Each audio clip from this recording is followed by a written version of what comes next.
দুপুর প্রায় গড়িয়ে গেছে, ঘড়ির কাঁটায় তখন ঠিক 2টা। শরীরটা আজ সকাল থেকেই ভালো লাগছিল না আদিলের। মাথার ভেতর কেমন এক অদ্ভুত ভার, বুকের ভেতর চাপা চাপা ক্লান্তি। তাই কাজ শেষ হওয়ার আগেই সে বাসায় ফিরে এসেছে।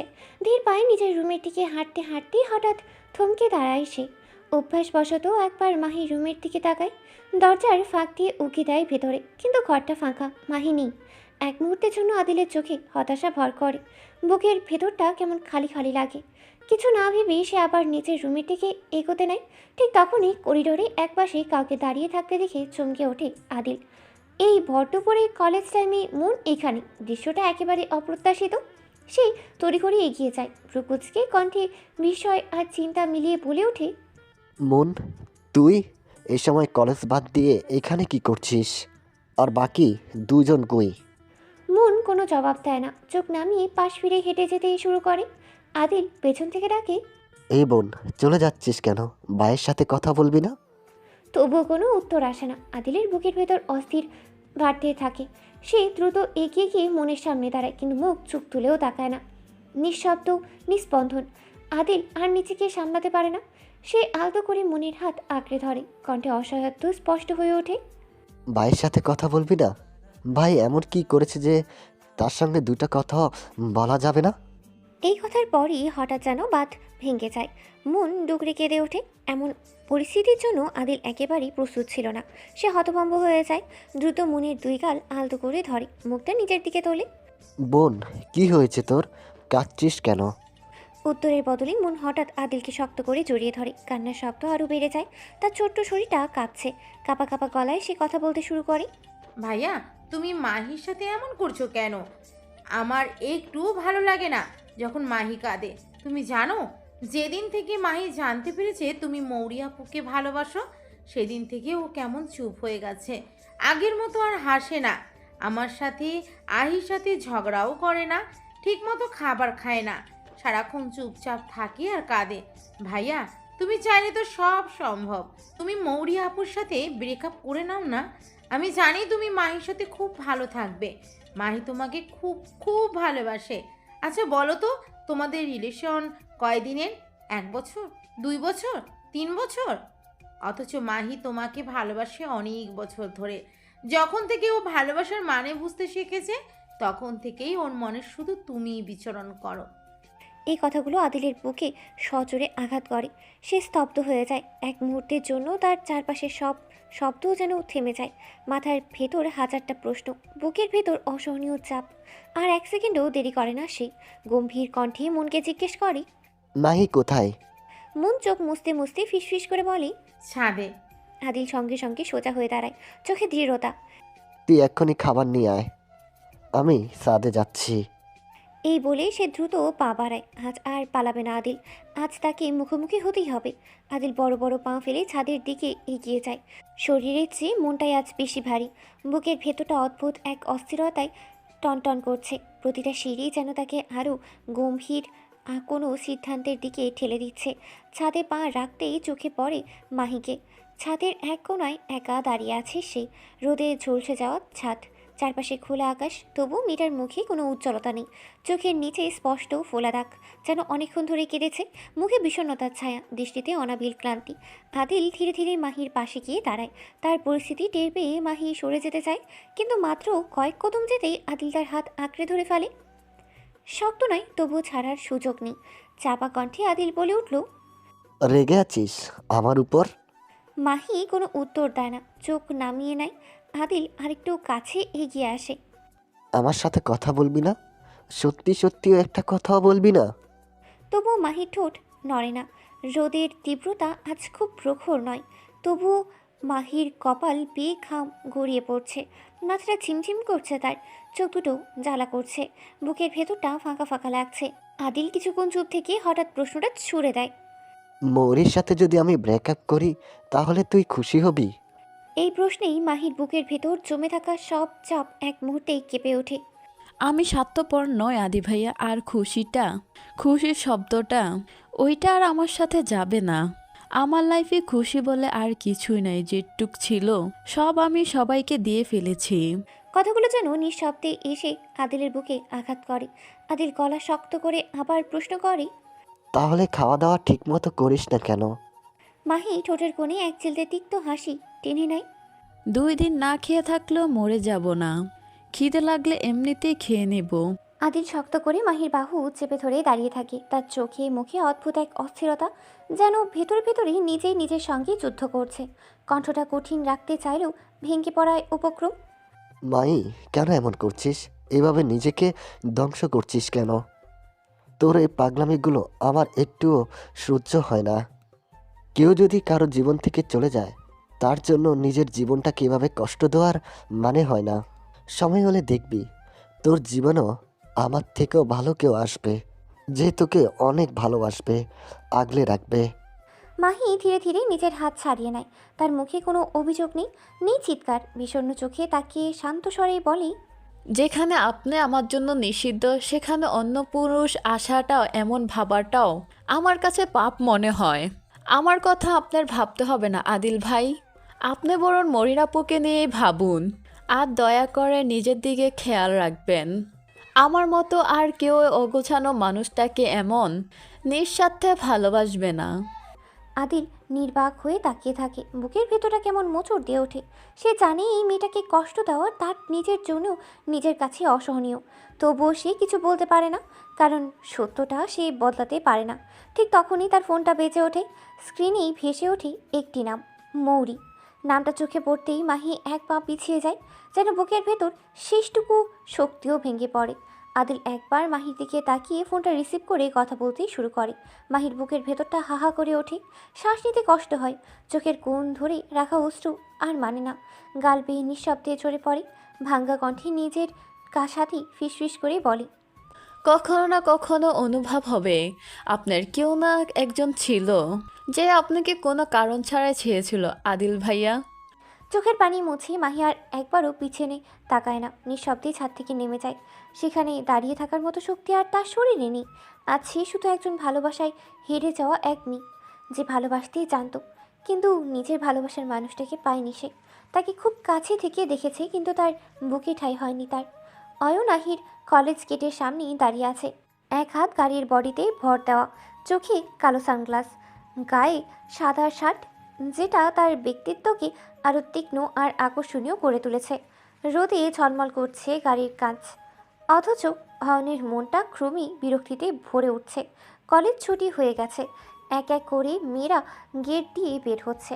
যেহেতু এটা গার্লস কলেজ, তাই চারপাশে শুধু মেয়েদেরই ভিড়। কেউ হাসছে, কেউ গল্প করছে, কেউ আবার ফোনে ব্যস্ত। অনেক মেয়েই বের হলো, কিন্তু আহির দেখা নেই। অয়নের ধৈর্য ফুরিয়ে আসছে। ঠিক তখনই একটি মেয়ে তার দিকে এগিয়ে আসে। মনে হয় কিছু বলতে চায়। অয়ন সানগ্লাসের ফাঁক দিয়ে তাকায়। আর ঠিক সেই মুহূর্তেই কোথা থেকে যেন আহি এসে অয়নের সামনেই দাঁড়িয়ে পড়ে। মেয়েটি মুখ খুলতেই যাবে, তার আগে আহি তড়িঘড়ি করে বলে ওঠে, অয়ন ভাই, বাসায় চলুন, এক্ষুনি দেরি হচ্ছে। অয়ন ভ্রু কুঁচকে বলে। ওয়েট কর পাখি, মেয়েটা আমাকে কিছু বলতে চাচ্ছে। আহি এক সেকেন্ডও সময় না নিয়ে কথার মাঝেই ঢুকে পড়ে। না না, আপনি এক্ষুনি আমার সাথে যাবেন। আপু, পরে কথা হবে। এখন আসি। মেয়েটা হতভম্ব হয়ে দাঁড়িয়ে থাকে। অয়ন কিছু বলার আগে আহি তার হাত শক্ত করে টেনে গাড়ির দিকে নিয়ে যায়। প্রায় জোর করেই তাকে গাড়িতে বসিয়ে দেয়। বাধ্য হয়ে অয়ন দ্রুত গাড়ি স্টার্ট দেয়। পিছনে দাঁড়িয়ে থাকা মেয়েটি নিজের ক্রাশকে এত কাছে পেয়েও একটি কথা বলতেও না পেরে নিরাশ চোখে তাকিয়ে থাকে। তারপর দীর্ঘশ্বাস ফেলে ধীরে ধীরে নিজের গন্তব্যের দিকে হাঁটা দেয়। গাড়ি চলতে শুরু করতেই আহি যেন হাঁফ ছেড়ে বাঁচে। অয়ন কপাল ভাঁজ করে তার দিকে তাকিয়ে থাকে। সেই দৃষ্টিতে প্রশ্ন। আহি ইচ্ছে করেই সেই দৃষ্টি উপেক্ষা করে। মাথা থেকে এক এক করে হিজাব পিন খুলতে থাকে। অবশেষে অয়ন বিরক্ত স্বরে বলে ওঠে, দোয়েল পাখি, তুই ও মেয়েটার সাথে কথা বলতে দিলে না কেন? আহি নির্লিপ্ত ভান করে বলে, কোন মেয়ে অয়ন ভাই? ফাজলাম করিস আমার সাথে? আহি চোখ ঘুরিয়ে বলে, ওই ওই মেয়ে? ও, আসলে সে আমাদের সিনিয়র আপু। অনেক পচা সে, এমনকি সে একই ক্লাসে 3 বছর ধরে আছে। ফেলটু মেয়ে একটা। তো আহি চোখ রাঙিয়ে তাকায়। তো মানে তোই, ওই ফেলটু মেয়ে আমার অয়ন ভাইয়ের সাথে কথা কেন বলবে? তাছাড়া মেয়েটা ভীষণ গায়ে পড়া, রাস্তাঘাটে ছেলেদের হাত ধরে ঘুরে। অয়ন হালকা হেসে বলে, লাইক সিরিয়াসলি ডিয়ার, তুই কি তাহলে এই মেয়েটাকে জেলাস ফিল করাচ্ছিস? আহি সঙ্গে সঙ্গে প্রতিবাদ করে। আমি আর জেলাস? No way. আমি ওই ফেলটু মেয়েটাকে জেলাস করব কেন? অয়ন ধীরে ধীরে আহির দিকে ঝুঁকে আসে, গলা স্বর তীক্ষ্ণ। পাখি, আমার আগে তুই পৃথিবীর আলো দেখিস নে, আমাকে তুই যা বলবি তাই বিশ্বাস করব? এই মেয়েটা কে, কেমন স্টুডেন্ট, কার মেয়ে, সব ইনফরমেশন আমার জানা আছে। আহি হঠাৎ থমকে যায়। কে ওই মেয়ে?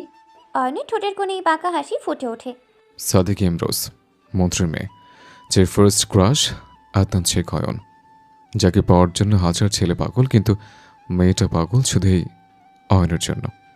গাড়ির ভেতর হঠাৎ অদ্ভুত এক নীরবতা নেমে আসে। আহি অদ্ভুত সন্দেহ ভরা দৃষ্টিতে তাকিয়ে থাকে। হুট করেই সে কাঁদতে থাকে। অয়ন হকচকিয়ে ওঠে। পাখি, কাঁদছিস কেন? আহি তবুও থামে না। সে আরও চিৎকার করতে করতে কান্না করে। শেষমেশ অয়ন ধমকিয়ে স্বরে বলল, থামবি তুই? এমন নাকামো করছিস কেন? আহি নাক টানতে টানতে বলল, আমি ন্যাকামো করি? ও, আরেকজন পাত্তা দিচ্ছে তাই আমার কথা ভুলে গেলেন? আমার সাথেও পীড়িত করবেন, আবার তাদের সাথেও ইকির মিকির করবেন আপনি, হ্যাঁ? দোয়েল, মেজাজ খারাপ করবি না, এমনিতেই মুড অফ আছে। আহি গড়গড় করে বলল, আমি মেজাজ খারাপ করছি? থাকবো না আমি আপনার সাথে, করবো না আমি বিয়ে। Breakup breakup breakup. আপনার সাথে আমার আর কোনো রিলেশন নেই। সঙ্গে সঙ্গে গালে থাপ্পড় এসে পড়ে। আহি ছোট ছোট করে তাকায়। চোখের কোণে অশ্রু চিকচিক করছে। সঙ্গে সঙ্গে অয়ন গর্জন তোলে, বউ তুই আমার, গার্লফ্রেন্ড নয়। ব্রেকআপ ব্রেকআপ মারানি মাতারি, রাত হতে দে, তারপর দেখব এই তেজ কই থাকে। আহি হঠাৎ মুখ বাঁকিয়ে স্পষ্ট ব্যঙ্গ নিয়ে সে বলে ওঠে, কত রাতেই তো আসেন, চুন ছাড়া আর কিছু তো পারেন না।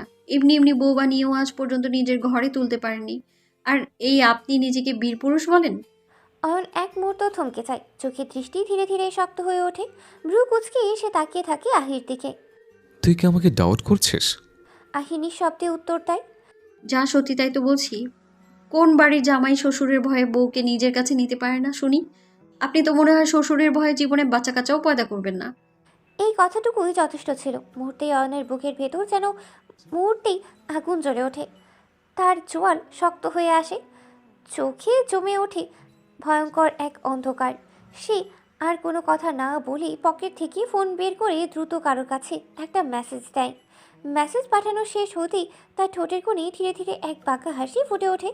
সে যে হাসি মানে আহি তখনও বোঝে না। নিচু শীতল কণ্ঠে অয়ন বলে, জাস্ট ওয়েট পাখি। পরের মুহূর্তেই গাড়ির ইঞ্জিন গর্জে ওঠে। অয়ন হঠাৎ করে গাড়ির গতি বাড়িয়ে দেয়। রাস্তা যেন চোখের সামনে দৌড়ে পালাতে থাকে। আচমকা এই পরিবর্তনে আহির বুক কেঁপে ওঠে। ভয় পেয়ে সে ঝাঁপিয়ে পড়ে অয়নের দিকে। শক্ত করে তাকে আঁকড়ে ধরে। কাঁপা কাঁপা গলায় সে আকুতি করে, অন ভাই থামুন প্লিজ, আমার ভুল হয়েছে, আমি আর ফাজলাম করবো না। এমন করে গাড়ি চালাবেন না, অ্যাক্সিডেন্ট হয়ে যাবে। গাড়ির গতি আরও বেড়ে যায়। আমি এত তাড়াতাড়ি মরতে চাই না অয়ন ভাই, প্লিজ ধীরে চালান। কিন্তু অয়ন একটুও সাড়া দেয় না। তার চোখ সামনে স্থির, মুখ পাথরের মতো শক্ত, যেন আশেপাশের কিছুই তার অস্তিত্বে নেই। আহি যতই উন্নয় করে সে ততই স্পিড বাড়ায়। ভয়ে আহি গুটিয়ে যায়। চোখ বন্ধ করে সে অয়নের শার্ট শক্ত করে খামচা ধরে বসে থাকে। নিঃশ্বাস নিতে কষ্ট হয়। বুকের ভেতর শুধু একটাই প্রশ্ন ঘুরপাক খায়, এই মানুষটা তাকে কোথায় নিয়ে যাচ্ছে? কিছু সময় পরে হঠাৎ করে গাড়িটা বিকট শব্দ করে থেমে যায়। ঝাঁকুনিতে আহি সামনে ঝুঁকে পড়ে। কিছু বোঝার আগেই অয়ন দরজা খুলে এক ঝটকায় তাকে কোলে তুলে নেয়।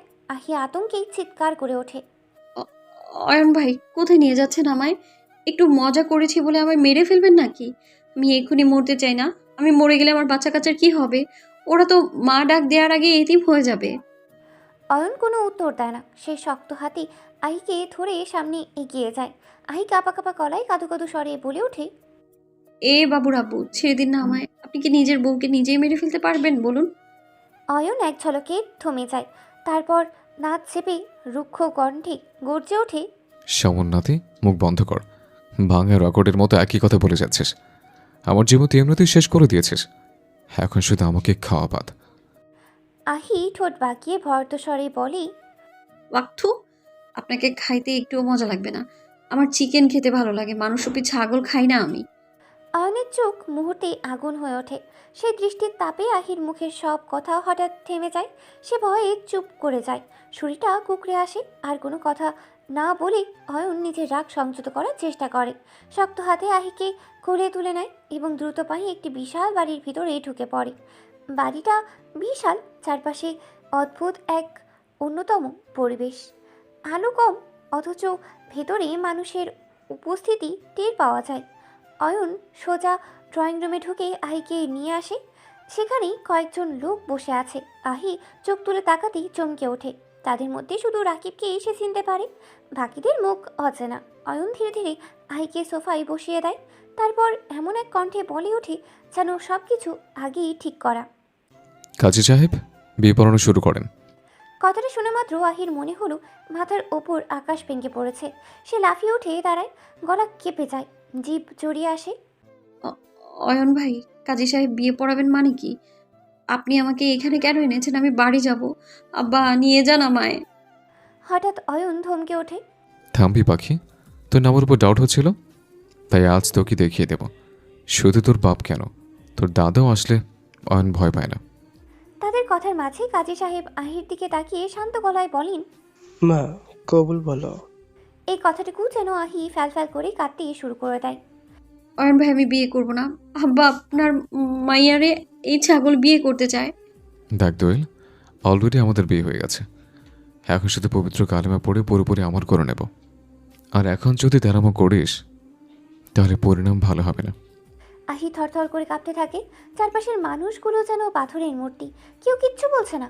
ঠিক তখন পেছন থেকে রাকিব সামান্য ঝুঁকে ফিসফিস করে বলে, ভাবি তাড়াতাড়ি কবুল বলেন, আপনাদের বিয়ে হলে এই সুযোগে আমার বউটাকে একটু দেখে আসতে পারবো। বউটা চিনচিন করছে বউকে দেখার জন্য। রাকিব কথাটা শেষ করার আগেই অয়নের চোখ দুটো হঠাৎ রক্তিম হয়ে ওঠে। সে দৃষ্টি যেন বজ্রপাতের মতো গিয়ে পড়ে রাকিবের উপর। মুহূর্তের মধ্যেই রাকিবের মুখের হাসি উধাও হয়ে যায়। সে ভয় পেয়ে কাচুমাচু হয়ে দাঁড়িয়ে পড়ে, আর একটাও শব্দ বের করার সাহস পায় না। রুমের ভেতর হঠাৎ এক নিঃশব্দ চাপা আতঙ্ক ছড়িয়ে পড়ে। অয়ন দৃষ্টি পুরোপুরি আহির দিকে। সে স্বাভাবিক কণ্ঠে প্রতিধ্বনিত করে, দোয়েল পাখি, তাড়াতাড়ি কবুল বল। আব্বা জানতে পারলে? কথাটা শেষ করার আগেই যা ঘটার ঘটে তা কেউ কল্পনাও করেনি। অয়ন হঠাৎ এক ঝটকায় আহির মুখ নিজের দিকে টেনে নেয় এবং জোর করে তার ঠোঁট নিজের দখল নেয়। এক মুহূর্তেই পুরো ঘরটা নিস্তব্ধ হয়ে যায়। কাজী সাহেব সহ উপস্থিত সবাই চোখ নামিয়ে নেয়, শুধু রাকিব ব্যতিক্রম। সে আর চোখে তাকিয়ে দেখছে বারবার। সময় যেন থেমে যায়। অয়ন এখনও আহিকে ছাড়ছে না, আর আহি আপ্রাণ চেষ্টা করছে নিজেকে মুক্ত করার। সে অয়নের বুকে কিল মারছে, ঘুষে দিচ্ছে, থাপ্পড় মারছে, কিন্তু কিছুতেই নিজেকে ছাড়াতে পারছে না। তার শক্তি অয়নের কাছেই তুচ্ছ। কয়েক মুহূর্ত পর পরিস্থিতির ভয়াবহতা বুঝে রাকিব তোতলাতে তোতলাতে বলে ওঠে, ভাই এবার মাইয়াটাকে ছেড়ে দে, নয়তো বিড়াল মারার আগেই ওপরে চলে যাবে। এই কথাটাই যেন অয়নের মাথায় ঢোকে। মুহূর্তে সে আহিকে ছেড়ে দেয়। আহি হাঁপাচ্ছে, শ্বাস নিতে কষ্ট হচ্ছে তার। সে কটমট দৃষ্টিতে অয়নের দিকে তাকিয়ে চিৎকার করে ওঠে, বেহায়া নির্লজ্জ রাক্ষস লোক, আপনার লজ্জা শরম বলে কিছু নেই? চুপ কর সমন্নাতে, আগে কবুল বল, তারপর যা ইচ্ছে বলিস। আহি ভ্রু যুগল কুচকে বলে, যদি না বলি তাহলে? এই কথাটা শুনে মাত্রই অয়নের মাথা পুরোপুরি গরম হয়ে যায়। সে নিজের গা থেকে ব্লেজারটা ছুঁড়ে মারে। এক মুহূর্তেই শাড়ির প্রথম 3টা বোতাম খুলে ফেলে। তার আচরণ দেখে রুমের সবাই হতভম্ব হয়ে তাকিয়ে থাকে। কেউ কিছু বলার সাহস পায় না। আহি আর এক সেকেন্ডও সময় নেয় না। সেই মুহূর্তে অয়নের হাত চেপে ধরে ফেলে। তার চোখে আতঙ্ক এবং কণ্ঠ ভাঙা। এ অয়ন ভাই, থামুন প্লিজ। আমি কবুল বলছি। কবুল, কবুল 100 বার কবুল, না 1000 বার কবুল। তবু থামেন প্লিজ, থামেন। মুহূর্তে অয়নের ঠোঁটের কোণে বাঁকা হাসি খেলে যায়। অতঃপর অয়ন এবং আহির বিয়ে সম্পূর্ণ হয়। অয়নের ঠোঁটে বিশ্ব জয় করার হাসি, আর আহি সে তো ভয় কুকড়ে আছে, না জানি বাসায় গিয়ে কী হবে।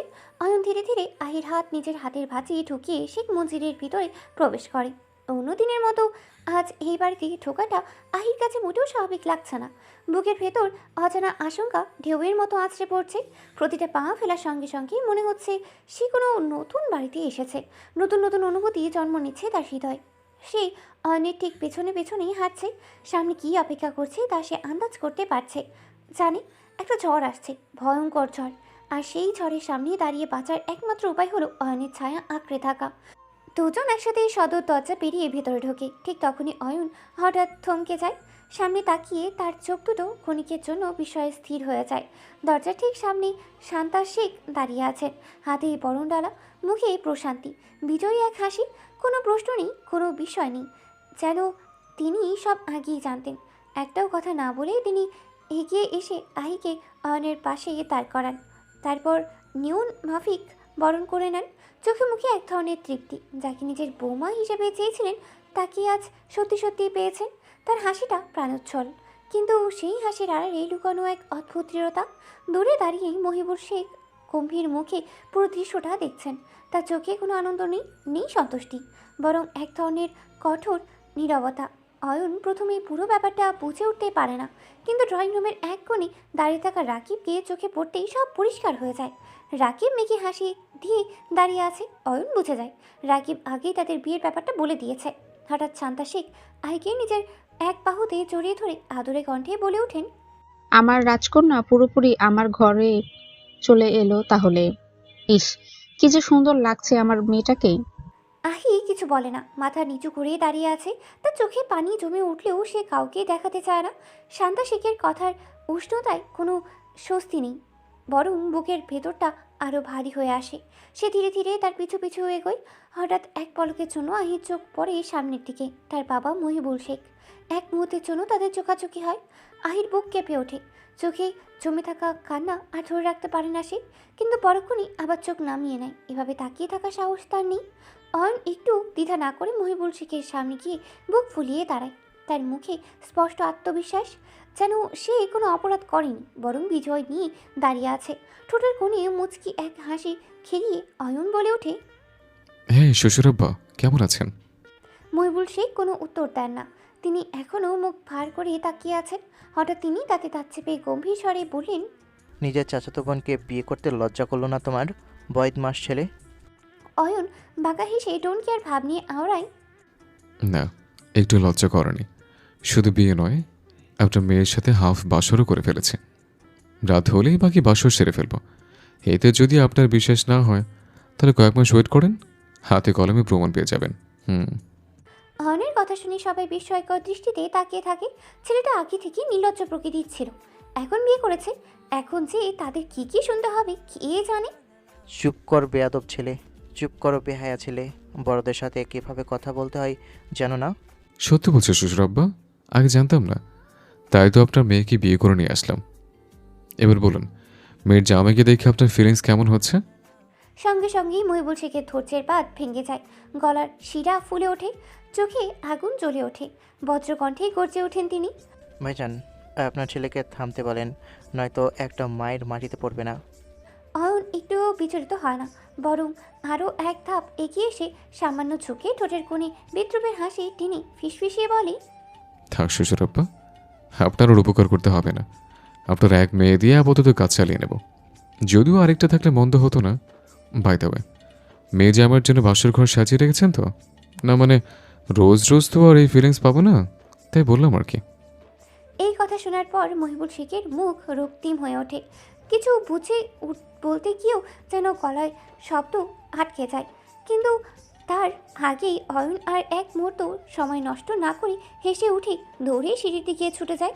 দুই ধাপ এক করে সিঁড়ি ভেঙে উপরে উঠে যায় সে। অন্যদিকে আহি পুরো সময়টাই নিঃশব্দে দাঁড়িয়েছিল, মাথা নিচু, চোখে জমে থাকা কান্না যে কোনো মুহূর্তেই গড়িয়ে পড়বে। অয়ন চলে যাওয়ার পর সে ধীরে ধীরে বাবার সামনে গিয়ে দাঁড়ায়, গলা কাঁপতে কাঁপতে বলে, সরি আব্বা, আমি আপনাকে কষ্ট দিতে চাইনি, কিন্তু বাকিটুকু বলা হয় না। মহিবুল শেখ আহির মাথায় হাত বুলিয়ে দেন, তার মুখে হালকা একটা হাসি নিয়ে নরম গলায় বলেন, নতুন জীবনের সুখী হও মা, কোনো কষ্ট যেন তোমাকে স্পর্শ না করে, সব সময় হাসি খুশি থাকো। আর একটাও কথা না বাড়িয়ে তিনি ধীরে ধীরে নিজের গন্তব্যের দিকে হাঁটা দেয়।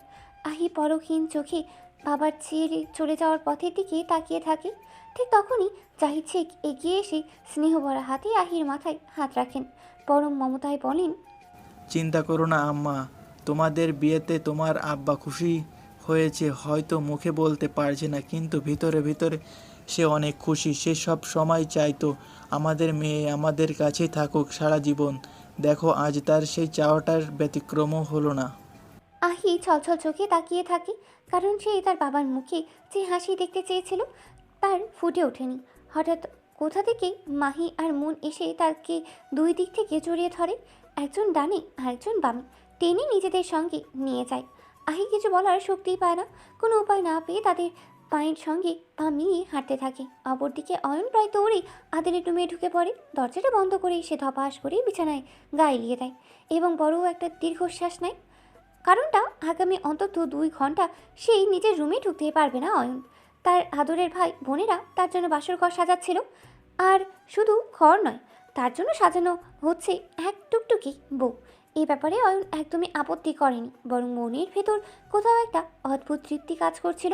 বিয়ে তো জীবনে একবারই হয়, আর নীরা নিজের মনের মতো করে বউ সাজতে চায়, এটাই স্বাভাবিক। কিন্তু আহি সেই সুযোগটা পায়নি। সে অসম্পূর্ণ ইচ্ছেটুকু পূরণ করতে অয়ন চুপচাপ সরে এসেছে। নিজের ইচ্ছে, নিজের অধিকার একপাশে রেখে ঠিক তখনই দরজা খুলে আদিল ঢোকে। রুমে ঢুকেই বিছানার ওপর অয়নকে দেখে সে ভ্রু কুঁচকে তাকিয়ে থাকে। 1 সেকেন্ড, 2 সেকেন্ড, তারপর যেন আগ্নেয়গিরি ফেটে পড়ে। এক লাফে এসে আদিল সোজা অয়নের বুকের উপর চেপে বসে। রাগী তার চোখ লাল। শালার ঘরে শালা, তোকে সেদিন কি বলেছিলাম না আমার বোনকে পালিয়ে নিয়ে গিয়ে বিয়ে করবি না? অয়ন তখনও আদাশোয়া। সে তখন হাঁসফাঁস করতে করতে বলে, মাঙ্গের নাতি, সর আমার বুক থেকে। এই জায়গাটা তোর বোনের জন্য বরাদ্দ ছিল, আর তুই শালা হয়ে বসে আছিস।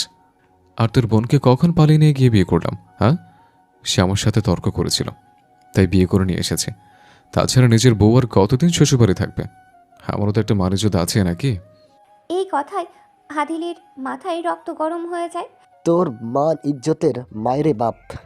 ঠিক তখন অয়ন মুচকি মুচকি হাসতে হাসতে বলে উঠল, ছি ছি, এসব কি বলো নয়ন ভাই? ঠিকই ওয়ার্ডগুলোই কিন্তু তোর বোন আজ রাতে ইউজ করবে শালাবাবু। আদিল তাতে দাঁত চেপে অয়নের দিকে তাকিয়ে গর্জে ওঠে। অয়নের বাচ্চা। অয়ন একচুলো বিচলিত না হয়ে বালিশে হেলান দিয়ে নির্বিকার কণ্ঠে জবাব দেয়, বাচ্চা এখনো ডাউনলোড হয়নি শালাবাবু। ডাউনলোড করতে মিনিমাম 1 বছর তো টাইম লাগবেই। আদিলের চোখ আরও লাল হয়ে ওঠে। সেই মুষ্টিবদ্ধ হাত উঁচিয়ে বলে, চুপ কর হারামি, মেরে কিন্তু মুখ ভেঙে দিব। অয়ন ঠোঁটের কোণে বাঁকা হাসি ঝুলিয়ে ধীরে ধীরে উঠে বসে। গলায় এক ফোঁটাও ভয় নেই। শর্ত বল। আজ বাসর রাত আমার। তোর সাথে ঝগড়া করে আগিয়ে নিজের শক্তি হারাতে চাই না। আফটার অল একটা মাত্র বউ আমার, তাকে কাঁদাতে না পারলে কেমন পুরুষ আমি? তুই কি মুখ বন্ধ করবি অয়নের বাচ্চা? অয়ন কাঁধ ঝাঁকিয়ে নির্লিপ্ত ভঙ্গিতে বলে, আপাতত মুখ বন্ধ হবে না, তোর বোনকে কাছে বলে আপনা আপনি মুখ বন্ধ হবে। এবার আদিল সত্যি বিরক্ত হয়ে যায়। সে উঠে দাঁড়িয়ে পাশে ফিরে বলে, দূর, এই বালটার সাথে কথা বলে শুধু শুধু নিজের এনার্জি ডাউন করে কোনো লাভ নেই। অয়ন ঠোঁটের কোণে দুষ্টু হাসি ঝুলিয়ে ফিসফিসিয়ে আওড়ালো, কেন, আমার বোনকে কি তোর এনার্জি ডোনেট করতে চাস নাকি? আদিল মুহূর্তে ঘুরে দাঁড়িয়ে চোখ রাঙায়। চুপ কর বালের ভঙ্গির নাতি। ভাই হয়ে বোনের নামে তোর এসব বলতে লজ্জা করে না? যা বাবা, দোষের কথা কি বললাম? আমার বোনকে বিয়ে করে কি শোকেসে সাজিয়ে রাখবি? তার উপর তো কোনো না কোনো এক্সপেরিমেন্ট করবি। এবার আদিল আর সহ্য করতে পারে না। দাঁত কামড়ে বিরক্তকর কণ্ঠে বলি, দূর বাল, তোর সাথে কথা বলাই বেকার। এরা আমার পুরো জীবনটাকে বাল মার্কা করে দিল। এই কথা বলি সে ঘটঘট করে রুম থেকে বেরিয়ে যায়। দরজাটা বন্ধ হওয়ার শব্দে রুমটা হঠাৎ নিস্তব্ধ হয়ে পড়ে। অয়ন একা দাঁড়িয়ে থাকে, তারপর ধীরে ধীরে বেডে ফিরে বসে।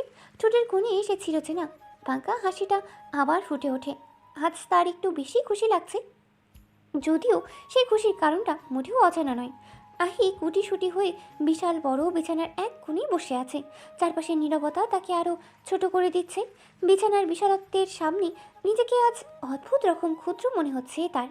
পরনে লাল টুকটুকে বেনারসি শাড়ি, যেন আগুনের রঙে জড়ানো তার টুকরো লাজ। হাতে পায়ে গলায় ঝলমলে সোনার অলংকার, আলোতে সেগুলো ঝলমল করছে ঠিক তার চোখের ভেতরের অযাচিততার মতো। মুখে খুব বেশি মেকআপ নেই, হালকা ছোঁয়া মাত্র, অথচ এতেই তাকে অসম্ভব সুন্দর লাগছে। নতুন বউয়ের সেই লাজুক সৌন্দর্য যা সাজে নয়, ভয় আর ভালোবাসার মিশ্রণে তৈরি হয়। হঠাৎ দরজা খোলার ক্ষীণ শব্দে আহির বুক কেঁপে ওঠে। মুহূর্তেই তার নিঃশ্বাস ভারী হয়ে আসে। আজ শরীর জুড়ে এক অজানা শিহরণ ছড়িয়ে পড়েছে। ভয়, লজ্জা, নাকি অজানা কোনো প্রত্যাশা? সে নিজেও ঠিক বুঝে উঠতে পারছে না। অয়ন নিঃশব্দে রুমের ভেতর ঢুকে তার সামনে এসে দাঁড়ায়। ভারী উপস্থিতি, অথচ মুখে সেই চিরচেনা দুষ্টু হাসি। নীরবতা ভেঙে তার কণ্ঠে, বউ কেমন রেডি? আহি মুহূর্তেই আটকে ওঠে, হৃৎপিণ্ড যেন এক লাফে গলা পর্যন্ত উঠে আসে। সে কিছু বোঝার আগেই অয়ন ধীরে ঝুঁকিয়ে তার কানের কাছে ঠোঁট নামিয়ে ফিসফিস করে। না মানে আমি তো নামাজ সাথে করার কথা বলছি। আহির চোখ বরফ হয়ে যায়। অয়ন হাসি চেপে রেখে আবার বলে, নতুন বউ হয়ে মায়েরা তো জঘন্য কেন তোর? বাই দ্য ওয়ে, তাড়াতাড়ি অজু করে আয়, নামাজ আদায় করে বাকি কাজ কথা বলবো ফার্স্ট। আহি লজ্জায় মাথা নিচু করে ফেলে, গাল দুটো লাল হয়ে ওঠে। কোনো উত্তর না দিয়ে গুটি গুটি পায়ে হাঁটতে হাঁটতে ওয়াশরুমের দিকে চলে যায়। দরজা বন্ধ হতেই সে আয়নার সামনে দাঁড়িয়ে নিজের দিকে তাকায়। বুকের ভেতরটা ধুকপুক করছে। ঠান্ডা পানিতেই মুখ ধুয়ে নিজেকে একটু সামলায়। প্রায় 10 মিনিট পর সে বেরিয়ে আসে। এরপর পা দুটো যেন আরও ভারী। ধীরে ধীরে অয়নের পাশে গিয়ে দাঁড়ায়। চোখ তুলে তাকানোর সাহস পায় না। অয়ন মুচকি হাসে, কোনো কথা না বলে আলতো করে আহির আঙ্গুল আঁকড়ে ধরে। সেই স্পর্শেই আহি কেঁপে ওঠে। ভয়ের চেয়ে বেশি যেন নিরাপত্তার অনুভূতি। দুজনেই পাশাপাশি জায়নামাজে দাঁড়ায়। রুম জুড়ে আবার নীরবতা নামে, কিন্তু এবার সেই নীরবতা ভারী নয়, শান্ত। দুজন মাথা ঝুঁকিয়ে আল্লাহ তোয়ালার সামনে দাঁড়িয়ে যায়। নতুন জীবন, নতুন সম্পর্ক, ভুল ভ্রান্তি, রাগ, অভিমান পেরিয়ে একসাথে পথ চলার অঙ্গীকার। নীরবে দুজনেই দোয়া করে যেন এই সম্পর্কটা ভালোবাসায় ভরে থাকে, যেন কোনো কষ্টও তাদের স্পর্শ না করতে পারে, যেন একে অপরের হাতটা আজীবন শক্ত করে ধরে রাখতে পারে। নামাজ আদায় করে আহি বিছানায় গিয়ে বসে। প্রশান্তির একটা শ্বাস ছাড়ে সে। কিন্তু অয়ন নামাজ আদায় করার পরেই যেন পুরোপুরি বদলে যায়। সে এক দৌড়ে আহির সামনে এসে দাঁড়ায়। আহিকে কোনো কিছু বুঝতে না দিয়ে তার ওষ্ঠছোড়া নিজের আয়ত্তে নিয়ে নেয়। আচমকা সব হওয়ায় আহি ঘাবড়ে যায়। এমন হুটহাটভাবে কারো মুড সুইং হতে পারে জানা ছিল না আহির। একেই সে ভয়ে গুটিয়ে গিয়েছে, তার উপর অয়নের এসব পাগলামো। আহি 2 হাত দিয়ে তাকে সরাতে চায়, কিন্তু তার শক্তির কাছে সে খুবই সামান্য। বেশ কিছু সময় পর আহি অয়নের কাছ থেকে নিজেকে ছাড়াতে সক্ষম হয়। ছাড়া পেয়ে আহি বিছানায় শুয়ে পড়ে। বড় বড় শ্বাস নিচ্ছে। একটুর জন্য দমটা বেরিয়ে যায়নি তার। তখনও অয়নের ঠোঁটের কোণে অদ্ভুত হাসি। অয়ন এক ঝটকায় সে নিজের গায়ে চড়ানো শেরওয়ানিটা খুলে ফেলে। আহি তার দিকে এক পলক তাকিয়ে থমকে যায়। সে উঠে যাওয়ার জন্য দাঁড়াতেই মুহূর্তে অয়নের হাতের বাঁধনে আটকে পড়ে। সে নিজেকে ছাড়াতে মরিয়া হয়ে ওঠে। অয়ন ভাই এসব পচা কাজ কেন করছেন? আমি কিন্তু আব্বাকে বলে দিব। চুপ কর মাতারে, জামাই তোর সাথে কি কি করলো সেটা নিজের আব্বাকে গিয়ে বলবি। তোর ঘিলো মাথায় আছে নাকি হাঁটুতেও নেই? আহি চোখ বড় বড় করে তাকায়। অয়ন ভাই এবার কিন্তু বেশি বেশি হয়ে যাচ্ছে। বেশি বেশি না করলে তোকে আম্মাটা কে শোনাবে শুনে? ছটপট না করে আমার দেওয়া ভালোবাসাগুলো ফিল কর। অয়ন কথাগুলো ফিসফিস করে বলল। নির্লজ্জ বেহায় লোক, এটাকে ভালোবাসা বলে না, এটাকে টর্চার বলে। অয়ন বিরক্তকর চাকুনিতে আওড়ায়। থামবি শালের ঘরে শালি? একই কথা কতবার বলবি? এবার আমাকে আমার কাজ করতে দে। কত বছর ধরে দিন অপেক্ষা বসে আছি জানিস তুই? অয়ন আবারও আহিকে ধরতে যেতেই আহি মোচড়ামুচড়ি শুরু করে দেয়। একসময় ভুলবশত আহির পায়ে লাথি লেগে অয়ন মেঝেতেই পড়ে যায়। সঙ্গে সঙ্গে আহি খিলখিল করে হাসতে থাকে। অয়ন বিরক্তিতে চোখ মুখ কুঁচকে নেয়। শয়তান লোক, এবার ঠিক হয়েছে। বিয়ে করতে না করতে লুচ্চামো শুরু করে দিয়েছে। হ্যাঁ, মুহূর্তেই অয়নের মেজাজ বিগড়ে যায়। সে তাতে দাঁত পিষে কটমট করে আওড়ায়। সবার বউ তুই আমার। বাসরাতে পিরিয়ড করতে না দিয়ে বিছানা থেকে লাথি দিয়ে ফেলে দিলি। তোর কপালে সেটা ভাঙা জামায় জুটলো না কেন? আহি আনমনেই বলে উঠল। সেই হিসেবে আপনি নিজেই তো আমার ভাঙা জামাই হন অয়ন ভাই। অয়ন বিরক্তিমাখা কণ্ঠে প্রতিধ্বনিত করে। সবার ঘরে সৌবা আমার সেটা ভাঙা নয়, বিশেষ না হলে চেক করে দেখ। আহি কিছু সময় তার দিকে তাকিয়ে থেকে খিলখিল করে হাসতে থাকে। হাসি থামিয়ে বলে উঠল। দেখান, আমি তো সেটা দেখার জন্যই বসে আছি। অয়ন তার চোখ বনে যায়। চোখ বড় বড় করে আহির দিকে তাকিয়ে থাকে। এসে কোন আহিকে দেখছে? সে তো আহিকে ভয় দেখানোর জন্যই পাগলামি করেছিল, কিন্তু এই মেয়ে ভয় পাওয়ার বদলে দেখতে যাচ্ছে। সে তৎক্ষণাৎ আহির কপাল গলা চেক করে, না, সব ঠিকঠাক আছে। তার শরীর জ্বর নেই। তাহলে মেয়েটার হঠাৎ আচরণ বদলে গেল কেন? এসব ভাবতে ভাবতে আহি কপাল ভাঁজ করে বলল। অয়ন ভাই আপনি এমন কেন করছেন? আমি একদম পারফেক্ট আছি, সত্যি। অয়ন তপ্ত শ্বাস ছাড়ে। কথাটুকু শুনে বুকের ভেতর শীতল অনুভব হলো। সে ঠোঁটের কোণে তৃপ্তির হাসি ঝুলিয়ে আচমকা সে আহির কোলে মাথা রাখে এবং আহির হাত আলতোভাবে নিজের মাথায় রেখে ফিসফিস করে। পাখি, মাথাটা একটু টিপে দে তো। শুধু মাথা কেন, গলা টিপে তোর ইচ্ছে আছে নাকি? আহি মাথা হেলে দুলে অস্বীকার করে। আহি পরম যত্নে অয়নের চুলের ভেতর আঙ্গুল ঢুকিয়ে টানতে থাকে। অয়ন নিশ্চুপ হয়ে থাকে। কিছু সময় পর আহি নিচু স্বরে আবারও বলল, অয়ন ভাই, আমাদের বিয়ের জন্য আব্বা অনেক রাগ করেছে তাই না? অয়ন চোখ বন্ধ করেই উত্তর দেয়। হুম। আহি মুখ নামিয়ে নেয়, কণ্ঠ অনেকটা শীতল। মিথ্যে কেন বলছেন অয়ন ভাই? আমি জানি আব্বা অনেক রাগ করেছে আমার উপর। অয়ন ধীরে ধীরে আহির মুষ্টিবদ্ধ আঙ্গুলের ভেতর নিজের আঙ্গুল ঢুকিয়ে ধরে। তারপর খুব যত্ন করে সেই আঙ্গুল মুষ্টির ওপর পরপর কয়েকবার আলতো চুমু এঁকে দেয়। তার ঠোঁটের কোণে মৃদু একটা হাসি ফুটে ওঠে। নরম কণ্ঠে অয়ন বলে, তো রয়ন ভাই দুনিয়ার সবার সাথে মিথ্যা কথা বলতে পারলেও তোর সাথে কোনোদিনই পারবে না পাখি। তুই এমন একজন যার সামনে সে অয়ন নিজেকে হারিয়ে ফেলে, তখন সে আর অয়ন থাকে না, শুধু তুইতে মত্ত হয়ে যায়। আহি কোনো কথা না বলেই নিশ্চুপ হয়ে বসে থাকে। তার চোখ নামানো, কিন্তু বুকের ভেতর অজানা একটা ভার জমে আছে। অয়নের কথাগুলো যেন একটার পর একটা তার হৃদয়ে শীতল করছে। অয়ন আবারও মুচকি হেসে বলে, আর শ্বশুরাব্বা আমাদের বিয়ের ব্যাপারে দ্বিমত করেননি পাখি, তিনি শুধু একটু অভিমান করেছেন। আহি ধীরে ধীরে চোখ তোলে। অয়ন খুব দৃঢ় স্বরে বলল, রাগ আর অভিমান এক জিনিস নয় পাখি, তিনি শুধু একটু অভিমান করেছেন। রাগ আর অভিমান এক জিনিস নয়। রাগ তো মানুষ যাকে তাকে করতে পারে, কিন্তু অভিমান শুধু কাছের মানুষদের সাথেই হয়। যাকে নিজের মনে করে তাকে তো অভিমান দেখানো যায়। শুধু আমার শ্বশুরব্বা নয়, তার জায়গায় যে বাবা থাকতো সেও অভিমান করত। কারণ প্রত্যেক বাবার ইচ্ছে থাকে তার রাজকন্যাকে রাজকন্যার মতো সাজিয়ে তার পছন্দের পাত্রের হাতে তুলে দেবে। কিন্তু আমি কাউকে কিছু না বলে তোকে বিয়ে করে ফেলেছি। আহি কাপা কণ্ঠে আওড়ায়, আব্বা কি শুধু এই অভিমানের জন্য আমার সাথে আর কথা বলবে না অয়ন ভাই? অয়ন সঙ্গে সঙ্গে উঠে বসে। এক মুহূর্ত দেরি না করে আহির চোখের কোণে জমে থাকা টলমল অশ্রু নিজের বৃদ্ধ আঙ্গুল দিয়ে মুছে দেয়। তারপর আলতো করে তার দুই গাল ছুঁয়ে দেয়। একটা স্পর্শে ভরসা, নিরাপত্তা আর আশ্বাস মিশে থাকে। অয়ন নরম স্বরে বলে, কাঁদিস না পাখি, শ্বশুরবা কখনই এমনটা করবেন না, কারণ সে তার একমাত্র রাজকন্যাকে প্রাণের থেকে বেশি ভালোবাসে। আহি অনিশ্চিত দৃষ্টিতে তাকিয়ে থাকে। আপনি যা বলছেন সত্যি কি তাই হবে? অয়ন দৃঢ় কণ্ঠে হেসে বলে, একদম পাক্কা। আচ্ছা, এবার একটু বাকিদের কথা বাদ দিয়ে আমাকে নিয়ে ভাব। তোর এই আমিটা কেমন শুকিয়ে গেছে, দেখতে পাচ্ছিস না? আহি কপাল কুঁচকে অয়নের দিকে তাকায়। চোখের সামান্য দুষ্টুমি, ঠোঁটের কোণে লুকানো হাসি। কোথায়? আপনাকে যেমন জলহস্তির মতো দেখা যেত, এখনও ঠিক তেমনই দেখা যাচ্ছে। কথাটা শেষ হতেই অয়ন এক মুহূর্ত থমকে যায়, যেন ঠিক বুঝে উঠতে পারছে না এই মেয়ে সত্যিই তাকে টিস করছে নাকি নিচে ইচ্ছে করে খোঁজা দিচ্ছে। সে কাদো কাদো ফেস করে বলল, এভাবে টিচ করতে পারলি তুই? কথাটা বলেই অয়ন আর কিছু না বলে নিঃশব্দে মুখ ভার করে নেয়। তারপর বেডে হেলান দিয়ে আধা শোয়া আধা বসা অবস্থায় থাকে।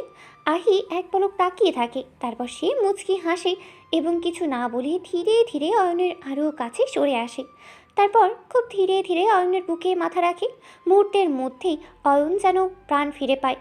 সে আর অপেক্ষা করে না, সঙ্গে সঙ্গে আহিকে আরও শক্ত করে নিজের সাথে মিশিয়ে নেয়। এক হাতে তার কাঁধ জড়িয়ে ধরে, আরেক হাত আলতো করে পিঠে রেখে দেয়, যেন এই স্পর্শ হারিয়ে গেলে সে আবার শূন্য হয়ে যাবে। আহি কিছুক্ষণ চুপ করে থাকে। অয়নের বুকে ওঠানামা হৃদস্পন্দন শুনতে শুনতে হঠাৎ নিচু স্বরে বলে, অয়ন ভাই, আপনাকে একটা কথা জিজ্ঞেস করি। অয়ন চোখ না খুলেই উত্তর দেয়, বল। সত্যি জিজ্ঞেস করব? অয়ন হালকা হাসে। সত্যি বলতে ইচ্ছা না হলে মিথ্যে মিথ্যে বল, তবুও বল। আহি নিজের ঠোঁট কামড়ে ধরে। বুকের ভেতর জমে থাকা প্রশ্নটা শেষমেশ বেরিয়ে আসে, আমি আপনার বউ তাই না? এই প্রশ্ন শুনে অয়ন চোখ খুলে ফেলে। সে নিচের দিকে তাকায়, দেখে আহি ঠিক তার বুকে মাথা রেখে শুয়ে আছে। তার নিঃশ্বাসে মিশে আছে, তার হাতের বাঁধনে বাঁধা। অয়ন হালকা ভ্রু তুলে বলে, আমার বুকে মাথা রেখে শুয়ে আছিস, এর বড় ডাউট হচ্ছে? কণ্ঠে এক ফোঁটা বিরক্তি নেই, বরং এক রাশ ভালোই লুকিয়ে আছে। আহি আর কোনো কথা বলে না, সে নিঃশব্দে হাসে। সেই হাসিতে ভয় নেই, সংশয় নেই, শুধু প্রশান্তি। যেন এই বুকটাই এখন তার পৃথিবী। অয়নের চোখ বন্ধ হয়ে আবারও আহিকে নিজের ভেতরে টেনে নেয়, যেন মনে মনে বলছে, হ্যাঁ, তুই আমারই, এখন তুই আমার, তোর প্রতি আমি ব্যতীত আর কারো অধিকার নেই। আহি ভ্রুচুকল তুলে ফিসফিস করে, অয়ন ভাই বলেন না, বউ কাকে বলে? মুহূর্তেই অয়ন ঠোঁট বাঁকিয়ে হাসে, তারপর বাঁকা হেসে আওড়ায়, ছেলেকে প্যান্ট পরে শেখাতে মায়ের লাগে 5 বছর, অথচ সেই প্যান্ট খুলতে বউর লাগে 5 সেকেন্ড। হ্যাঁ, কি বলে বউ? কথাটা বলেই অয়ন দাঁত কেলিয়ে হাসতে থাকে। সেই হাসিটা দেখেই আহি প্রথমে কিছুই বলে না, কয়েক সেকেন্ড নিশ্চুপ থাকে, যেন কথাটার মানিয়ে মাথার ভেতর গুছিয়ে নিচ্ছে। কিন্তু সেই মুহূর্তে কথার আসল ইঙ্গিতটা বুঝে ফেলে। ঠিক তখনই তার বুকের ভেতর আগুন ধরে যায়। আহি ঝাঁপিয়ে পড়ে অয়নের বুকে, ধুম ধুম করে কয়েকটা কিল বসিয়ে দেয়। চোখে মুখে বাজ খাওয়া রাগ, কণ্ঠে ঝাঁঝ। বেহায়া নষ্ট পুরুষ, আপনার মুখে কি ভালো কথা বের হয় না? আপনার মুখে আল্লাহ গজব ফলায় না কেন? অয়ন একটু বিচলিত হয় না, বরং সেই আগের মতোই নির্লজ্জ হাসি ঠোঁটে ঝুলিয়ে রেখে বলে, গজব হিসেবে আল্লাহ তোকে পাঠিয়ে দিয়েছে যাতে তুই আমার জীবনটা তামা তামা করে দিতে পারিস। আর আজকে ভালো কথা বের হওয়ার রাত।